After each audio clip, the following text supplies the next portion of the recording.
الله وبركاته. ازيكم يا شباب من شباب تاني إعدادي؟ إن شاء الله النهاردة هنحل معاكم امتحان 22 محافظة أسيوط. كنا حالين باقي الامتحانات، هسيب لكم رابط البلاي ليست في الديسكربشن تحت، شوفها. هسيب لكم كمان رابط التواصل بتاعتي لو محتاجين أي حاجة تواصلوا معايا. ماشي، تعال نحل أول سؤال. بيقول لك نقط صوت تعتبر محمية وادي الريان أول محمية؟ لأ، دي محمية رأس محمد. رقم 2، رتب مندليف العناصر تصاعديا حسب زيادة عددها الذرية. طبعا ده مزي. طيب تكافؤ عناصر المجموعة 7 طبعا لأ، أحادي. طيب الأوزون طبقة تحمي الأرض من الكتل الصخرية الفضائية؟ طبعا الميزوسفير، اللي هي إحدى طبقات الغلاف الجوي. طب اذكر مثالا لكل نوع لكل مما يأتي. هالوجين صلب؟ طبعا ده اليود. طيب طبقة مناسبة لتحليق الطائرات؟ طبعا دي ستراتوسفير. طب طائر منقرض حديثا؟ طبعا ده الدودو. طب وضح التوزيع الإلكتروني لذرة عنصر المغنيسيوم. Mg12 وزع 2 8 2.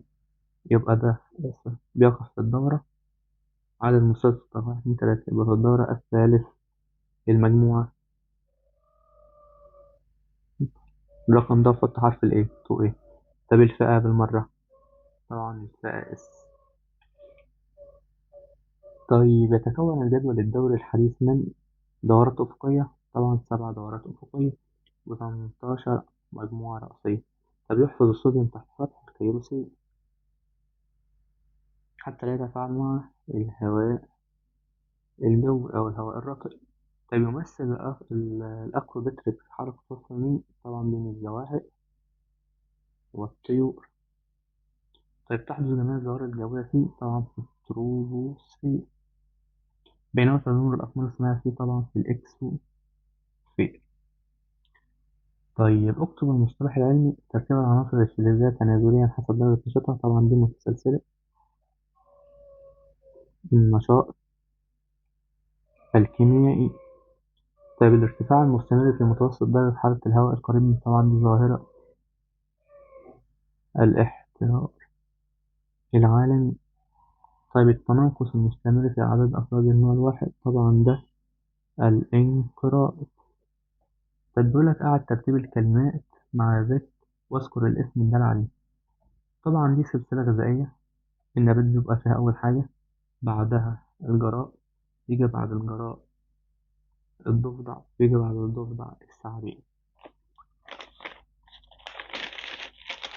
يعني السلسلة لو جينا كوناها كده، طبعا ده النبات الأخضر، النبات الأخضر، يجي بعد منه الجراء، بعد منه الضفدع، بعد منه الثعبان. طبعا النبات الأخضر ده مستهلك أولي أو كائن منتج. كائن منتج. طبعا الجراد ده مستهلك أولي، مستهلك أول. الضفدع مستهلك ثاني، والثعبان مستهلك ثالث. كلهم مع بعض، كل دول مع بعض يسمى سلسلة غذائية بسيطة. كل دول مع بعض، تمام، سلسلة غذائية بسيطة. ماشي. طيب الماء النقي وذرة خبرة عباد الشمس؟ طبعا غلط، ده المية متعددة التأثير. بسبب ايه؟ طب يقول لك حل الماء، تقول له بسبب وجود روابط الهيدروجين. اول ما تتزنق مع المية قول له بسبب وجود روابط الهيدروجين. يزداد الحجم الذري في المجموعة الواحدة بزيادة العدد الذري؟ طبعا صح. تقدر درجة الأوزون بوحدة الدوتسون؟ طبعا صح. عنصر السيزيوم أكبر العناصر اللافلزية؟ طبعا ده غلط، يبقى دي غلط.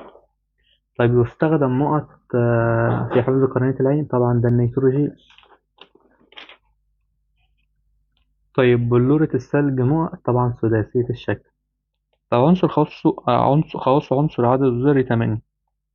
تشبه خواص عنصر عدد الذري؟ طبعا 8 ده وزعه، ادي 2 6. احنا عايزين عنصر عدد مستوى عدد الإلكترونات داخل المستوى، يبقى 6.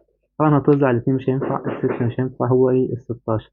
وزع 16 2 8 6. أيوه هو ده، يبقى هتختار 16.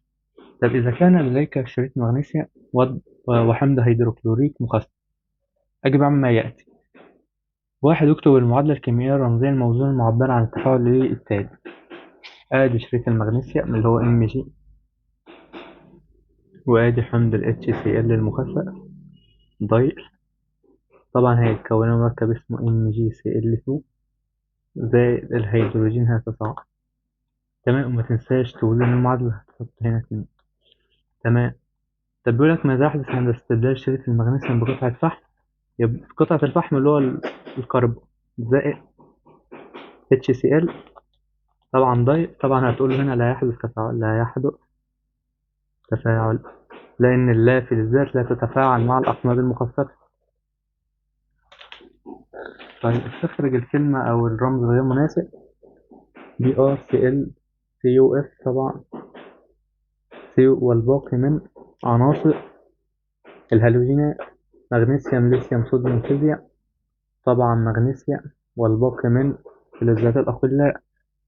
طب كلوريد صوديوم سكر زيت طعام، طبعا زيت طعام والباقي مركبات تدوب في الماء.